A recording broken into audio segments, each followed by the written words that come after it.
Okay, so today we're going to discuss Joy Carol Oates, or Oders, as is here. Always good to start the day with a typo. Um, Where are you going? Where have you been? Most likely, this is going to be a two-part video because I would like to discuss the background and the text here, and then most likely the second video will be on intertextuality with where are you going, where have you been. Joyce Carol Oates does some very interesting things with intertextuality that I want to spend some time on. So first, a little about Joyce Carol Oates. She was born in 1938 in upstate New York, about 20 minutes from where I'm from in Buffalo. I actually had an opportunity to meet her back in the late 90s. She came to speak at my undergrad, and I was in charge of driving her back and forth to the airport, making sure she was comfortable, and we had dinner. And just a wonderful person to be around. She was a student at Syracuse University and won a Mademoiselle fiction contest, which really propelled her onto the national scene. She graduated as valedictorian, then MA at University of Wisconsin, which for creative writing is one of the most prestigious universities. In 1968, she began teaching at the University of Windsor. In 1978, she moved to New Jersey to teach creative writing at Princeton, where, at least as of a few years ago, she was the Distinguished Professor of the Humanities. I haven't checked over the last few years to see if she's still there, but I believe she is offhand. She's a prolific writer, and that's a understatement. So many of you probably know Stephen King and how prolific he is, where it seems like he puts out 2, 3, 4 books a year often, or maybe that's an exaggeration, but often many works in any given year. Joyce Carol Oates does that, but it's even more profound because her work, most of it at least, is recognized as being very dense literary works that will are considered to stand the test of time. Not to say some of Stephen King's works aren't, but most of his work are what's considered popular fiction, and so they're mostly understood primarily on the surface level in the story, where a lot of Joyce Carol Oates and deeper literature has many different levels to it. So the fact that she's doing that at the same speed and level as Stephen King is pretty incredible. She's had many controversial works, many that have been anthologized, and many that are considered the best works of her generation. Her novel Them, for instance, was set in racial volatile 1960s Detroit, where there were race riots, and it won a National Book Award. She has focused a lot on interracial romance and interracial relationships in general. She's focused a lot on LGBT issues and women's rights. One of her most famous, Blackwater, was a narrative based on the Kennedy Chappaquiddick scandal, and it got a Pulitzer Prize, a nomination. She didn't win, but a nomination. Her national bestseller Blonde was on Marilyn Monroe and was a finalist for a National Book Award. And her novels are incredible in that they're both literary, and many of them break through to popular level as well. For instance, We Were the Mulvaneys was #1 spot on the New York Times bestseller list. Oprah's Book Club picked it up. It was one of the early ones, books chosen in Oprah's book club. And so she transcends both literature and popular fiction at the same time. So one source of the story, where are you going, where have you been? And notice I say one source of the story. Most readers who come across this story only want to view it through this lens. And as we're going to discuss in the second part of this video, there's actually many influences for this story, and Joyce Carol Oates has been very out front about them. Often authors hide some of those influences, where she has spoken about them and written about them in regards to this story. So one influence or source was that in the American Southwest, there was a psychopath who kind of gathered the media and public attention, known as the Pied Piper of Tucson. She wrote, "I have forgotten his name, but his specialty was the seduction and occasional murder of teenage girls. He may or may not have had actual accomplices, but his bizarre activities were known among a circle of teenagers in the Tucson area. For some reason, they kept his secret, deliberately did not inform parents or police." Okay, so she comes across this and she just becomes fascinated. Like, okay, this, as often serial killers throughout our history have garnered public attention or the fascination of media and culture. What she was really interested, though, is the fact that these teenagers did not tell their parents or police. This seemed eerie, strange. We now understand this phenomenon a bit more psychologically. We have similar scenarios with hostages, where hostages end up identifying with their attacker. But she was just fascinated with this story. So it was this fact, not the fact of the mass murderer himself, that struck her at the time. And this was a pre-Manson time. Charles Manson, early in the mid-1960s, another one of these enigmatic figures who both attracted women in popular culture and manipulated people, and who's had many accomplices who didn't report the horrific actions. The Pied Piper mimicked teenagers in talk, dress, and behavior, but he was not a teenager. He was a man in his early 30s. Rather short, he stuffed rags in his leather boots to give himself height, and sometimes walked unsteadily as a consequence. We see some very direct parallels here with the story, and we'll look into that soon. But again, this is one source of the story, not the only. And I would say that's what kind of makes Joyce Carol Oates such a strong literary author, is that you could imagine another author who's not as in-depth producing a story based on these news stories, right? But what she does is she combines all different ideas, influences, and produces a quilt of influences in her stories. So a little more from her here. He charmed his victims as charismatic psychopaths who have always charmed their victims, to the bewilderment of others who fancy themselves free of all lunatic attractions. The Pied Piper of Tucson, a trashy dream, a tabloid archetype, sheer artifice, comedy, cartoon, surrounded, however improbably and finally tragically, by real people.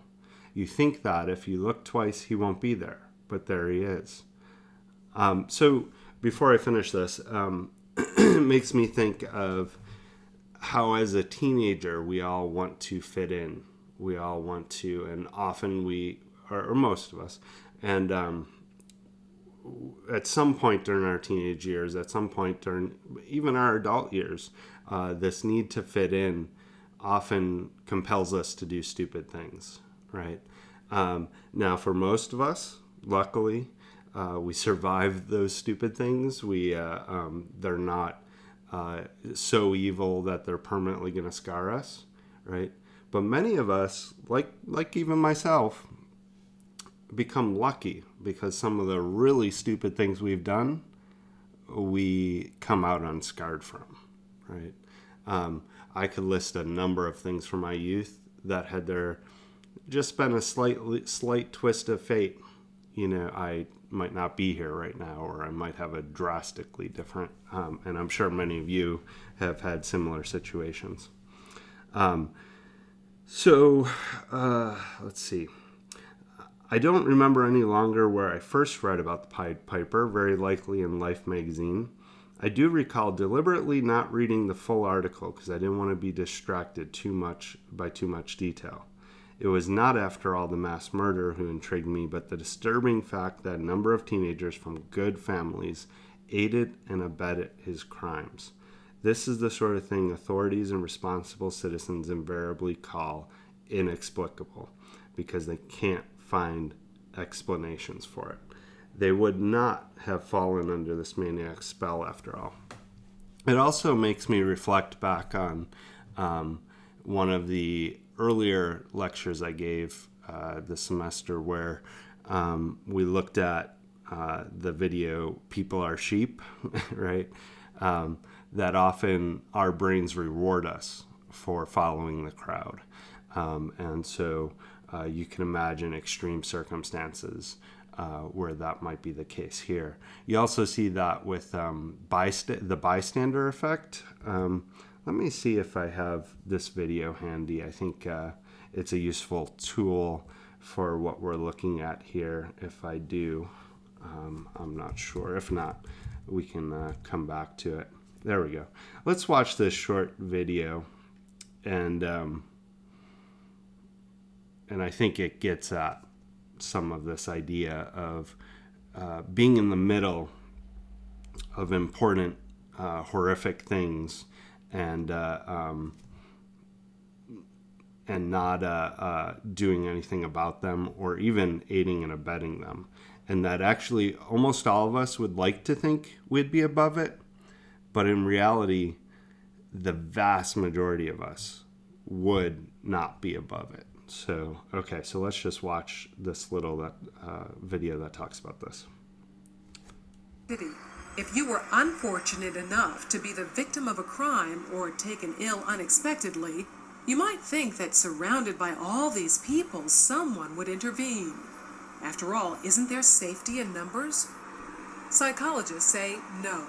Research suggests that often a victim is less likely to receive assistance when surrounded by a group rather than a single bystander.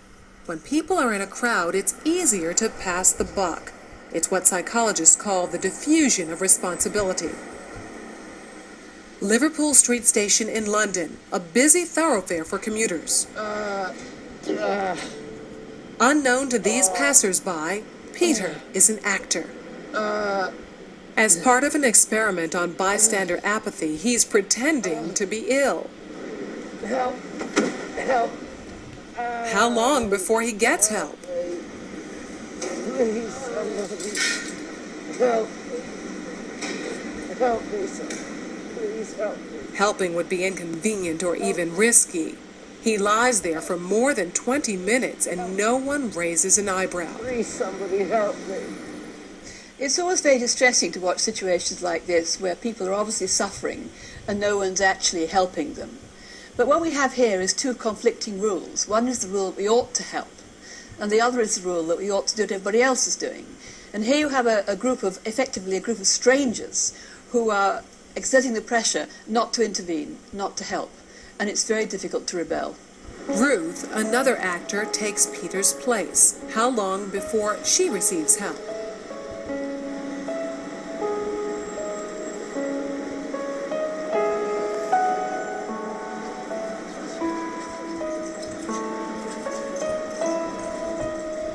Four minutes later, and 34 people have passed without stopping.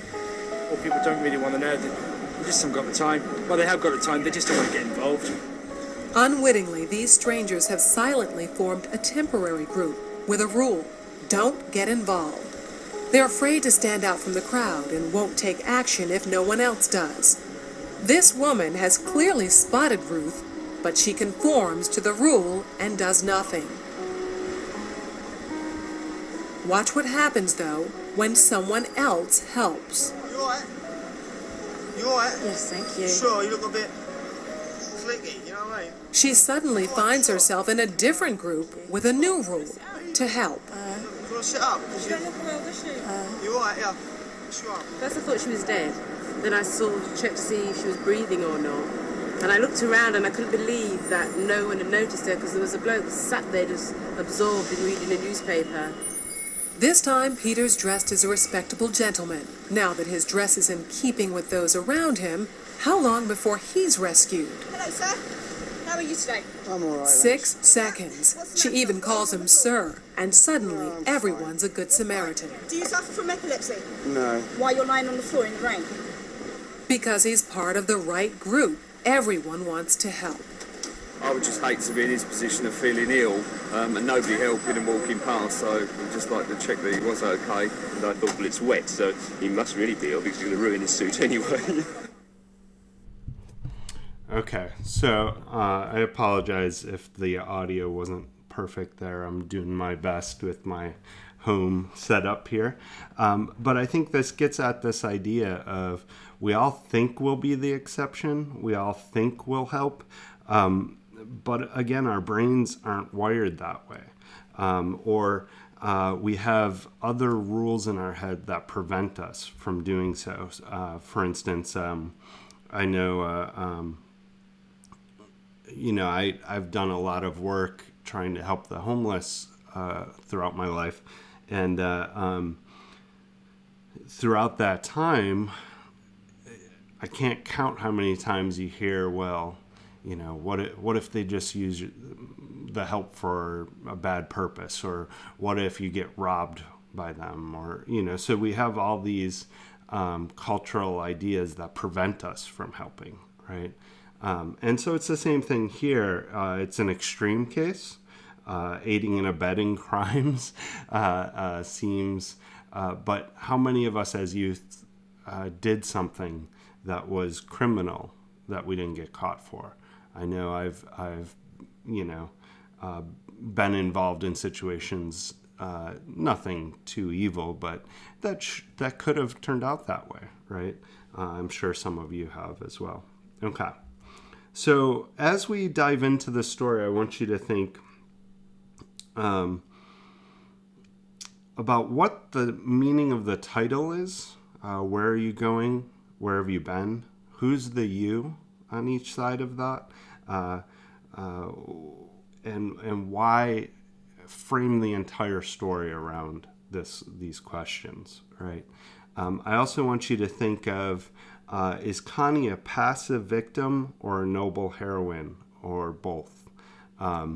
This is something that's widely debated around this story, and I think there's good arguments to be made on each side. But I'd like to see where you come down on it. Okay, so let's dive in and look at the text itself. Now, as I said, this is going to be a longer video. Joyce Carol Oates, because she is such a complex writer, she just fills her text with so much that I just want to spend some time on unpacking it.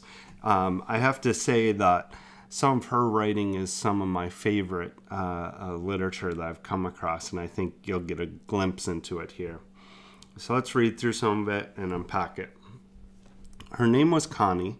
She was 15, and she had a quick, nervous giggling habit of craning her neck to glance into mirrors or checking other people's faces to make sure her own was all right. Okay, so short story, right? Only a few details around the character. And so each detail almost always serves a purpose, right? So now, unlike the necklace, the first thing we get here, at the end of the first sentence, is her name, right? So here, it is an individual we're looking at. Now, it can be universal too. We'll see as the story goes on if it is. But she's focusing in here on someone named Connie. And then we get a clue she's young. She's 15, right? Then the insight into her character is that she had a quick, nervous giggling habit, right? Of craning her neck to glance into mirrors. Okay? So she's looking into a mirror and giggling nervously, right? So I think we can get some hints out of that. First of all, besides her name and age, the first thing we get is she likes to look in mirrors. So you definitely want to be on the lookout. You think, oh, this person's obsessed with their looks, right? But then she's checking other people's to make sure her own was all right. Okay, so again, one of the first details we get is she's concerned. One of her primary concerns is first her image, and second, what other people think of her image, right? So that gives you a lot of insight into her character really quick. Okay, so let's look at the next character. Her mother, who noticed everything and knew everything, and who hadn't had much reason any longer to look at her own face, always scolded Connie about it. Okay, so the first thing we get about her mother is notice everything and knew everything, right? Now, does she really know everything? Not really, right? That's a kind of sarcastic. It's obvious we're getting her mother through Connie's lens, right? Oh, that woman knows everything and acts like sees everything, knows everything, right?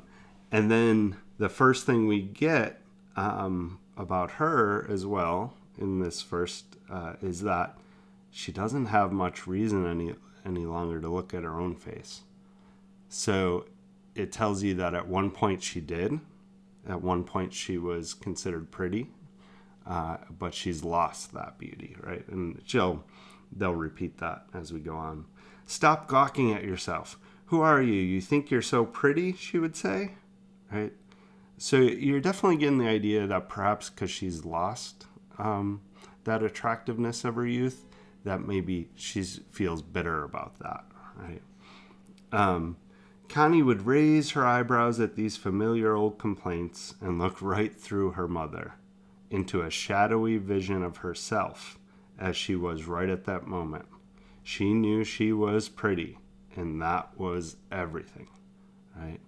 So she looked right through her mother into a shadowy vision of herself.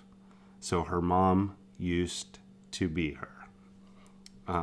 Her mother had been pretty once too, if you could believe those old snapshots in the album, but now her looks were gone, and that's why she was always after Connie, right? So on one hand, this tells us about her mom's character, but it's also clearly coming from Connie's perspective. So this is how Connie views her mother. Maybe there's more depth to her mother, but that's not what we're being presented. Why don't you keep your room clean like your sister? How you've got your hair fixed? What the hell stinks? Hairspray?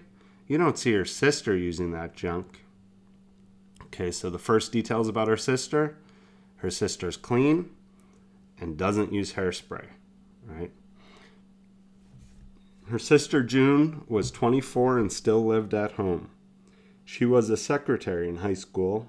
Connie attended, and if that wasn't bad enough, with her in the same building, she was so plain and chunky and steady that Connie had to hear her praised all the time by her mother and her mother's sisters. Okay, so her sister's clean, symbolically doesn't seem to care about her looks. She was a homebody. She's a secretary, right? Which definitely at that time was clearly the realm of the feminine, right? That's the one of the few areas the feminine women could work, right? She was plain and steady and consistent. And so her mother and mother's sisters praised her, right? So it wasn't her father. It wasn't her father's brothers or uncles or grandfathers. It's very specifically women, right? And there's a lot of that throughout this story. And so I think that gives us a clue that there is a universal quality here, that there is some commentary being made about women, something that we can learn from, or at least learn Oates' perspective. June did this, June did that. She saved money, helped clean the house, and cooked, and Connie couldn't do a thing. Her mind was all filled with trashy daydreams. Their father was away at work most of the time, and when he came home, he wanted supper, and he read the newspaper at supper, and after supper, he went to bed. What's with the repetition of the 3 suppers there, right? Oates is doing something with that. And so again, you want to think, okay, so if she's making a commentary on women, perhaps she's making a commentary on men here too, right? And if the way that repetition is, it's almost like he demands it, right? He demands his supper. And if we were to try to say this man in some way represents men, he works all the time, he's demanding, he reads the newspaper, so he thinks he's, all about this important stuff, and he needs to get his rest, probably for work, right? He didn't bother talking much to them, but around his bent head, Connie's mother kept picking at her until Connie wished her mother was dead, and she herself was dead, and it was all over. Okay. She makes me want to throw up sometimes, she complained to her friends. She had a high, breathless, amused voice that made everything she said sound a little forced, whether it was sincere or not.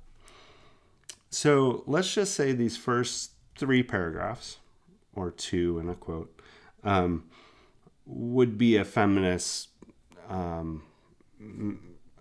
goldmine for a feminist critic, and actually it has been. Feminist critics have wrote about this text, I would imagine maybe millions of pages at this point, at least hundreds of thousands. So if Connie and the other women so far represent women, right, we get a couple of images of women. We get Connie and her mom, who seem only concerned with their looks. And then we get her sister, who's in the realm of what women are supposed to do of that time. Working in a women's job, concerned with cleaning, cooking, and not those trashy daydreams of her sister, right? Now, those last few lines that we looked at, wished her mother was dead and she herself was dead and it was all over. She makes me want to throw up sometimes.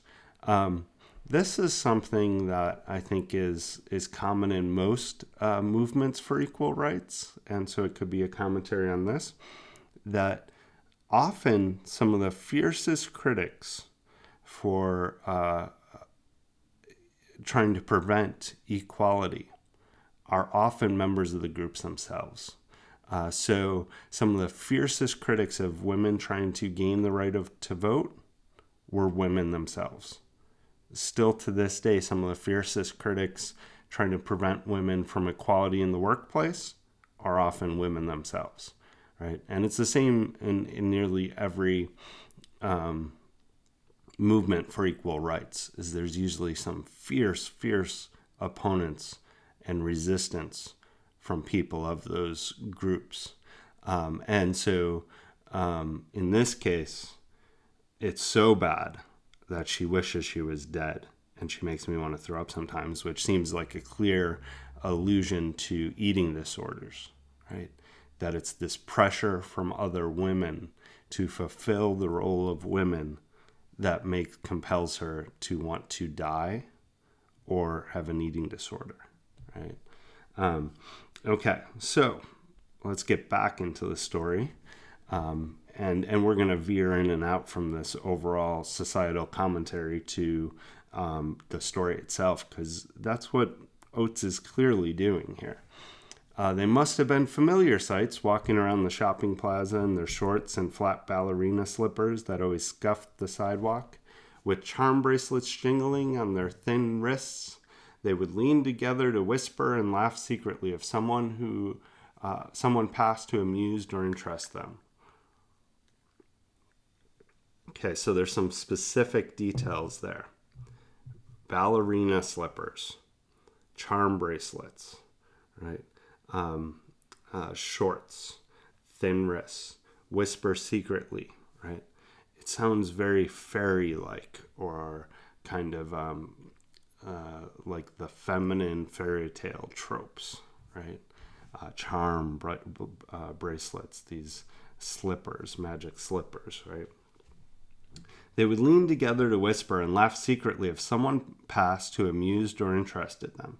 Connie had long, dark blonde hair that threw anyone's eye to it.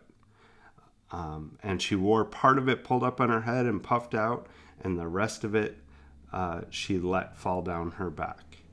Okay, kind of long, dark blonde hair. Again, feels almost fairy tale-like, right? I watched the movie Tangled with my daughter not too long ago, very much in that vein. She wore a pullover jersey blouse that looked one way when she was at home and another way when she was away from home. Everything about her had two sides to it. One for at home and one for anywhere that was not home.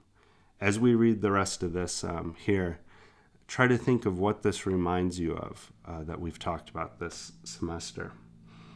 Her walk, which could be childlike and bobbing, or languid enough to make anyone think she was hearing music in her head. Her mouth, which was pale and smirking most of the time, but bright and pink on those evenings out. Her laugh, which was cynical and drawing at home. Ha ha, very funny, but high-pitched and nervous anywhere else, like the jingling of charms on her bracelet. Okay, so saying that she's like two different people. Well, that's clearly like the mad woman in the attic imagery, that women can only be presented in one of two ways, in binaries. They can't be complex individuals with parts of them that contradict. Instead, they can only be the fairy tale-like girl that every guy wants to be with, or the homebody, or, so they have to fit in one of two categories. And once again, jingling of charms, right? The repetition of charm there should indicate that there's something magical, perhaps, going on. Sometimes they did go shopping or to a movie, but sometimes they went across the highway, ducking fast across the busy road to a drive-in restaurant where older kids hung out. The restaurant was shaped like a big bottle, though squatter than a real bottle, and on its cap was a revolving figure of a grinning boy holding a hamburger aloft. Okay, so it seems like they're at one reality as they're shopping a movie, but then they go across a dangerous area to where older kids are, right? And this is a restaurant, but something's a little bit off about it. There's a bottle, but it's squatter than a regular bottle, and a grinning boy, right? And grinning can be happy, right? But often we think of it as eerie as well. So we're getting this idea that they've just went from safety to a place that's not safe. It's very similar to what we were looking at with utopian imagery, but in this case, she's going across that danger zone into a worse danger. One night in midsummer, they ran across, breathless with daring, and right away someone leaned out a car window and invited them over. But it was just a boy from high school they didn't like. It made them feel good to be able to ignore him. They went up through the maze of parked and cruising cars to the bright lit, fly infested restaurant, their faces pleased and expectant as if they were entering a sacred building that loomed up from the night to give them what haven and blessing they yearned for. So they're going to this old diner that's lit up super bright and fly infested, right? So on one hand, something we tend to view as positive, bright light, right? But then on the other, something negative, fly infested. What else is fly infested? Garbage, perhaps decay of some kind, right? And this place, that's this duality, bright and something off or rotted, is a sacred place. It has a blessing, right? It's religious in some way. They sat at the counter and crossed their legs at the ankles, their thin shoulders rigid with excitement, and listened to the music that made everything so good. The music was always in the background like music at a church service. It was something to depend on. So we have sacred, blessing. They're crossing their legs, almost like a kneel or a prayer. They have music that's like a church service. So it's clear that this is like a religious experience for them. Also, pay attention, there was 3 repetitions of music there real quick. And so there's something going on with that that we'll want to pay attention to. So then we skip on to her face gleaming with joy that had nothing to do with Eddie or even this place. It might have been the music. So again, the music enters.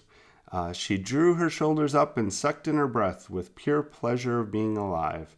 And just at that moment, she happened to glance at a face just a few feet from hers. It was a boy with shaggy black hair in a convertible jalopy painted gold. He stared at her, and then his lips widened into a grin. So, of course, you guys have read this at this point, so you know that this scene is foreshadowing what's going to happen later.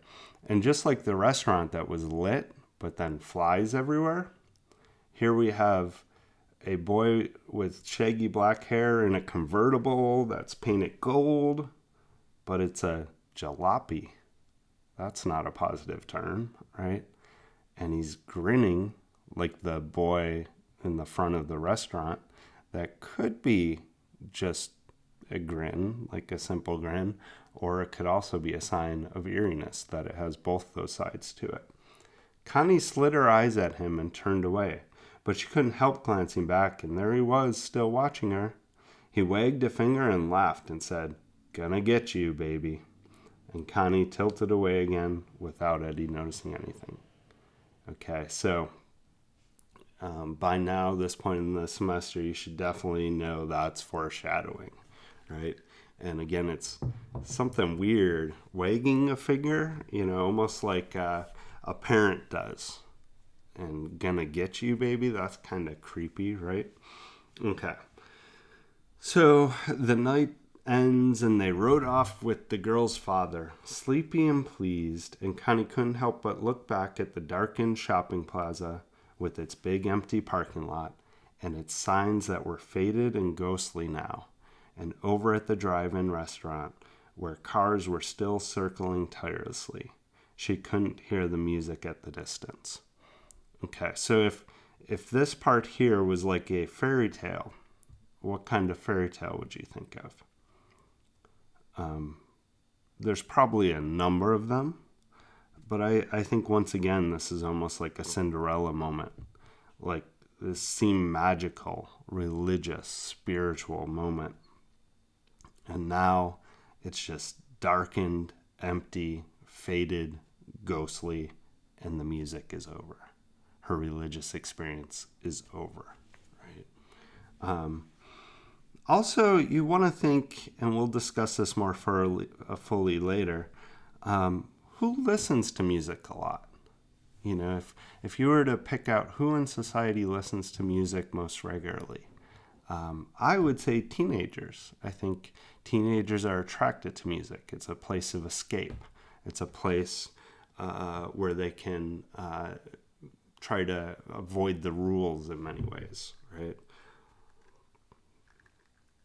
I know I went to many concerts I wasn't allowed to go to. You know, it was those forbidden places where teenagers could go. Okay, so she was back in her house, and she was dreaming about the boys she met. But all of the boys fell back and dissolved into a single face that was not even a face, but an idea, a feeling, mixed up with urgent and insistent pounding of the music in the humid night air of July. Okay, this is important because, like we said with Connie at the beginning, we're getting a very specific girl, but then in the following paragraphs we realize, oh, there's definitely some commentary on women in general here, right? Well, now we have this specific boy, but it's not just a boy, it's an idea, a feeling, mixed up with music and summer nights, right? Connie's mother kept dragging her back to the daylight, dragging her back to reality, by finding things for her to do or saying suddenly, "What's this about the Pettinger girl?" And Connie would say nervously of her, "Oh, her, that dope." She always drew thick, clear lines between herself and such girls, and her mother was simple and kind enough to believe it. Her mother was so simple, Connie thought that it was maybe cruel for her to fool her so much. Her mother went scuffing around the house in old bedroom slippers and complained over the telephone to one sister about the other. Then the other called up, and the two of them complained about the third one. So Connie's drawing a thick line between herself and others. Okay, so again, kind of binaries, or also kind of a psychological us versus them, in-group, out-group mentality. But it's a false. She's saying that's what she does to trick her mom. And if this were like a fairy tale, you know, at this point, her mom's like the evil stepmother, you know, complaining and forcing her to do chores and taking her out of her dreams. If June's name was mentioned, her mother's tone was approving. And if Connie's name was mentioned, it was disapproving. Again, that duality, right? This did not really mean she disliked Connie. And actually, Connie thought that her mother preferred her to June just because she was prettier.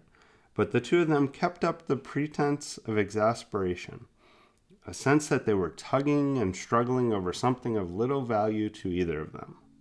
Sometimes over coffee they were almost friends, but something would come up, some vexation that was like a fly buzzing suddenly around their heads, and their faces went hard with contempt. Okay, so her mom actually is attracted to that whole pretty thing, right? Because that's how her mom saw her identity, or at least how Connie thought she did. But that also puts them in competition, right? So they can't ever truly be close because they're in competition. And it's a competition that's not fair, right? That Connie's young. And again, here we return to the fly imagery, right? So it's this idea that, yeah, Connie's young and pretty now, but there's flies buzzing around just waiting for that decay of time, right? Okay, so let's skip ahead. They don't bother to go to church. So even though Connie had a religious experience, it wasn't a real church-like experience. When she opened her eyes, she hardly knew where she was. The backyard, so her parents had gone to a barbecue. The backyard ran off into the weeds and the fence-like line of trees, and behind it the sky was perfectly blue and still. The asbestos ranch house that was now 3 years old startled her. It looked small. She shook her head as if to get awake. Okay, so we have this kind of image of a home that we all kind of have in our heads sometimes. Many of us, most of us, idealize our home of our youth, right? But she's getting a quick glimpse. Oh, wait, there's weeds everywhere there, right? It's made of asbestos, right? That's not a good thing. And it startled her because it looks small. You'll see as you get older, for those of you that are young, when you return to those places of your youth, it's amazing how small they look, right? If you go back to your elementary school, probably even now, but as you get older, go back, you'll be amazed at how small it is. And I think that's what she's getting at a little bit here is she's getting a glimpse of what her future life is going to look like when she looks back at her life as a youth. And so that's a theme I want us to pay attention to as we go forward. It was too hot. She went inside the house and turned on the radio to drown out the quiet. She sat on the edge of her bed, barefoot, and listened for an hour and a half to a program called XYZ Sunday Jamboree. Record after record of hard, fast, shrieking songs she sang along with, interspersed by exclamations from Bobby King. And look, oh, here, you girls at Napoleon's Son and Charlie, want you to pay real close attention to this song coming up. Okay, so now, remember what happened the last time music came on, right? The last time music came on. And Connie paid close attention herself, bathed in a glow of slow-pulsed joy that seemed to rise mysteriously out of the music itself. So mysterious. And lay languidly about the airless little room, breathed in and breathed out with each gentle rise and fall of her chest. That last little segment of that sentence, breathed in and breathed out with each gentle rise and fall of her chest. What does that remind you of? For me, I think of perhaps meditation, right? Or hypnosis.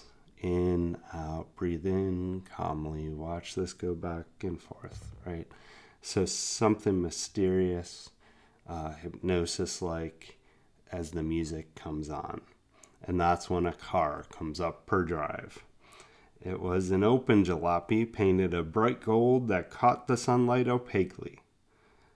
Her heart began to pound and her fingers snatched at her hair, checking it, and she whispered, "Christ, Christ," wondering how bad she looked.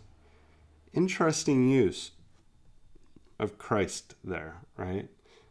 So she doesn't go to church, but she had a religious experience earlier. And when she first sees this car, with who we'll find out later is Arnold, she repeats Christ twice, right? But she doesn't just say Christ once, because then you might think, oh, this is a Christ-like figure. She says it twice. It's almost like incanting it, an incantation, or it's like Christ, but a little off, right? Okay. The driver, he had shaggy, shabby black hair that looked crazy as a wig, and he was grinning at her. Okay, so crazy as a wig. So this is a little different than that first description of his hair, right? And each time you get more description of him, it's going to get different. And there's the eerie grin again. And the grinning that may or may not have been innocent earlier, now we have crazy as a wig, shabby, shaggy, grinning at her. That's starting to get more eerie, right? "I ain't late, am I?" he said. "Who the hell do you think you are coming up? Who the hell do you think you are?" Connie said. Notice the use of hell there, right? "Told you I'd be out, didn't I? I don't even know who you are." And there's the two boys in there, Ellie and Arnold. Both boys wore sunglasses. The driver's glasses were metallic and mirrored, everything in miniature. Okay, so now if this were a symbol, right, an object that brings about a bigger idea, what could this mean, right? His glasses are metallic and mirrored everything else in miniature. So if my glasses make everything else look smaller, right, it makes me look bigger. So I look larger than life. Everything else seems like nothing compared to me, right? You want to come for a ride, he said. Connie smirked and let her hair fall loose over one shoulder. What's that indicate, right? Flirtation. So she's, at this point, even though things are a little off, she's flirting. Don't you like my car? New paint job, he said. Hey, what? You're cute. She pretended to fidget, chasing flies away from the door. So not just fidgeting, she's pretending to fidget, which is flirtation again, right? But the flies come back. And again, flies represent decay, or something being off in that way. Don't you believe me or what, he said.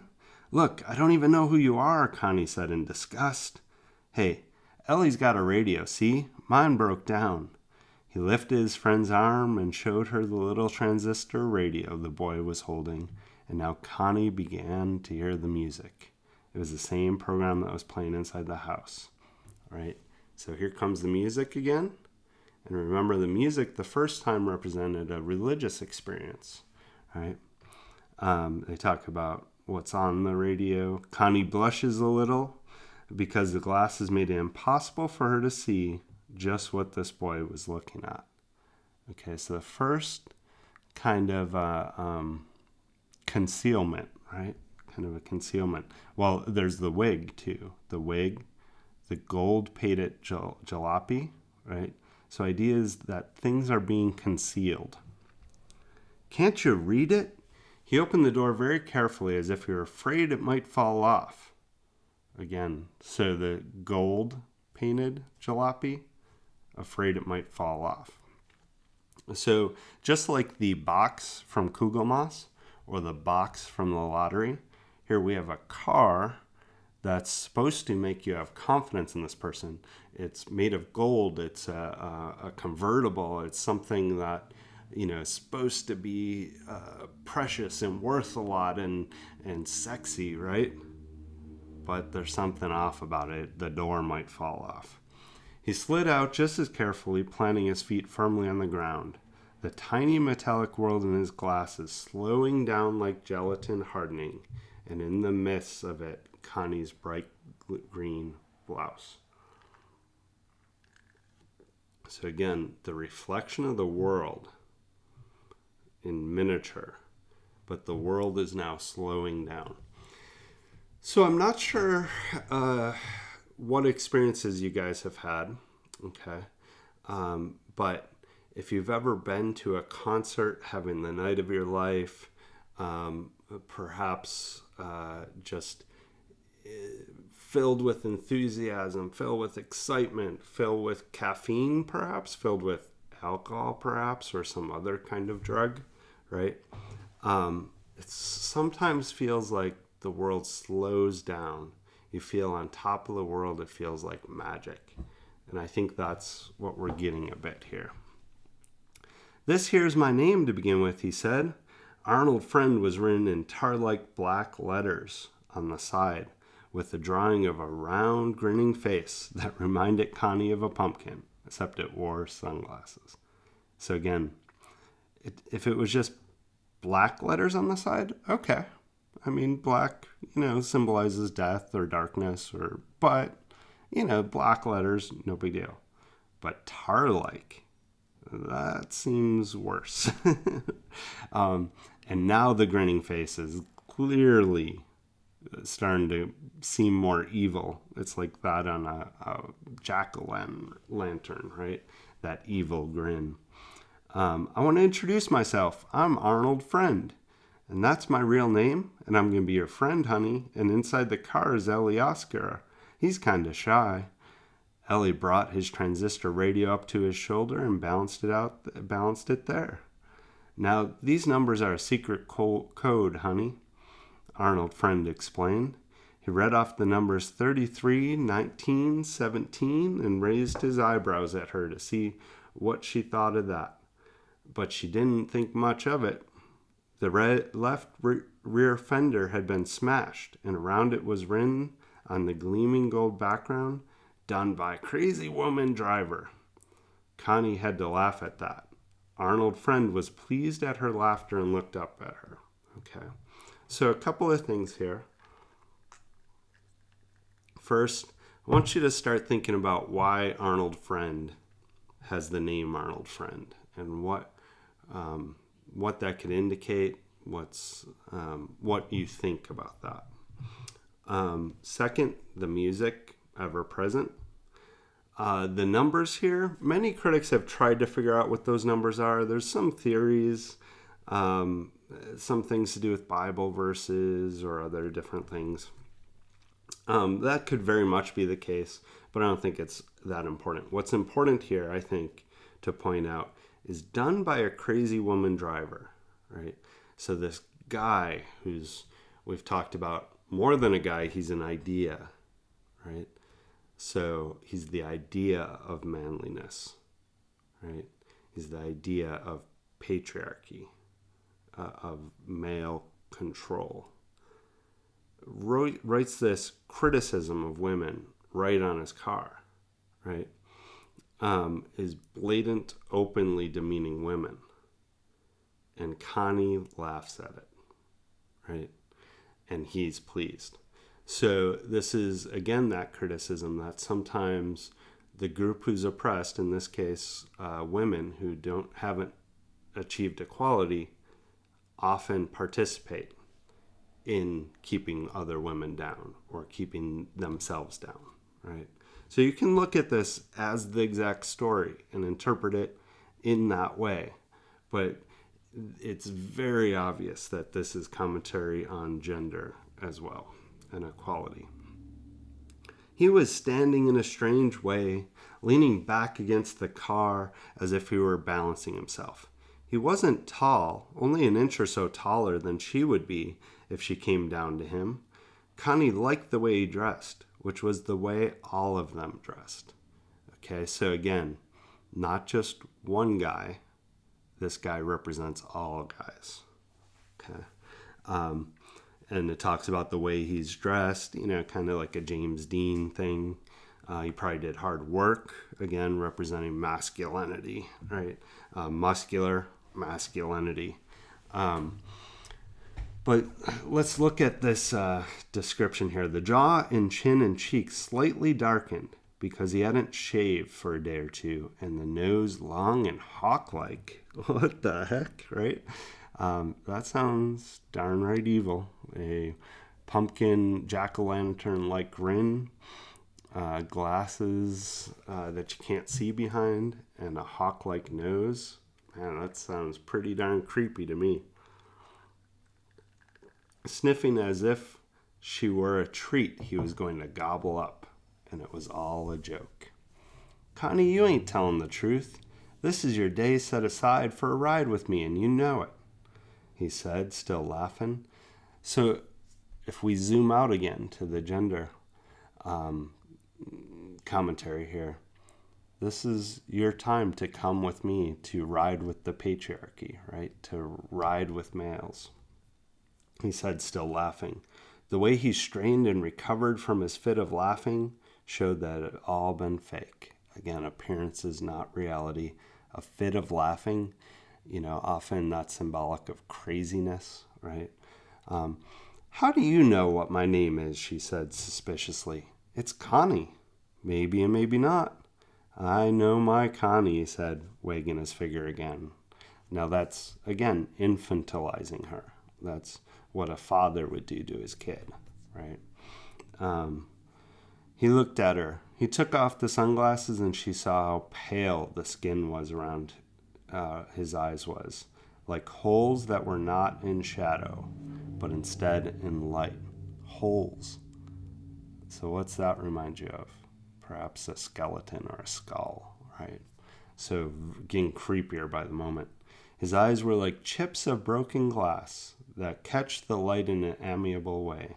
He smiled, as if the idea of going for a ride somewhere to someplace was a new idea to him. So a seductive smile from this evil face. Just for a ride, Connie, sweetheart. I never said my name was Connie, she said. But I know what it is. I know your name. I know all about you. Lots of things, Arnold Friend said. He had not yet moved, but stood still, leaning back against the side of his jalopy. I took a special interest in you, such a pretty girl, and found out all about you. Like I know your parents and sister are gone somewheres, and I know where and how long they're going to be gone, and I know who you were with last night, and your best girlfriend's name is Betty, right? Okay, so a couple things here. Such a pretty girl. Again, referring to as a girl, not a woman, right? Which you can say she's, I think 15, was it? So you could say that, but not as a teenager, not as Connie, not as a young woman, but as a girl, right? Infantilizing her again. And he has all this knowledge. Like, so at this point, you're like, what is he, some creepy stalker, right? He knows everything about her. But it's more than that. He knows how long they're going to be gone. That's knowledge that very hard to come by, right? He spoke in a simple lilting voice, a sing-songy voice, exactly as if he were reciting the words to a song. Again, music. His smile assured her that everything was fine. In the car, Ellie turned up the volume on his radio, but did not bother to look around at them.